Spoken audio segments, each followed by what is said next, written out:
पूर्व द्रुतगती मार्गावरील पुलाच्या कामांमुळे मुंबईकडे जाणारा 4 पदरी रस्ता 2 पदरी झाल्याने मोठ्या वाहतूक कोंडीची शक्यता निर्माण झाली होती. सकाळच्या गर्दीच्या वेळेत ठाणेकरांना रोजच्या प्रवासाचा प्रचंड मनस्ताप सहन करावा लागलाय अशी भीती व्यक्त केली जात होती. मात्र ठाणे वाहतूक पोलिसांनी तत्परता, नियोजन आणि धाडसी निर्णय क्षमतेच्या बळावर ही समस्या मोठ्या प्रमाणामध्ये नियंत्रित आणली आहे. वाहतूक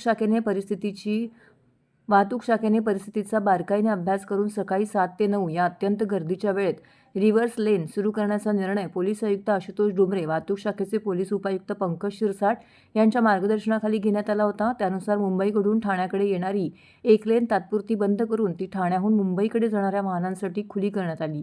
या अभिनव उपाययोजनेमुळे मुंबईकडे जाणारी वाहतूक सुरळीत झाली असून वाहनांच्या लांबच लांब रांगा आता दिसेनाशा झाल्या आहेत.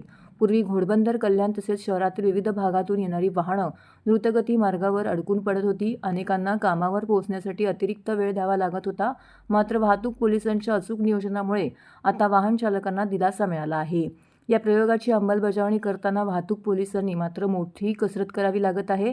रस्त्यावर उभं राहून वाहनं नियंत्रित करणे, नागरिकांना योग्य दिशादर्शन करणे, अचानक निर्माण होणाऱ्या परिस्थितीवरती नियंत्रण ठेवणे ही सर्व जबाबदारी अत्यंत दक्षतेने पार पाडली जात असल्याची माहिती वाहतूक शाखेचे वरिष्ठ पोलीस निरीक्षक दिलीप पाटील यांनी दिली आहे. माझं नाव विवेक सबनीस. पोलिसांच्या प्रयत्नांमुळे आज ट्रॅफिक इथे खूप सुसह्य झालेला आहे. पोलिसांना खूप धन्यवाद. थँक्यू.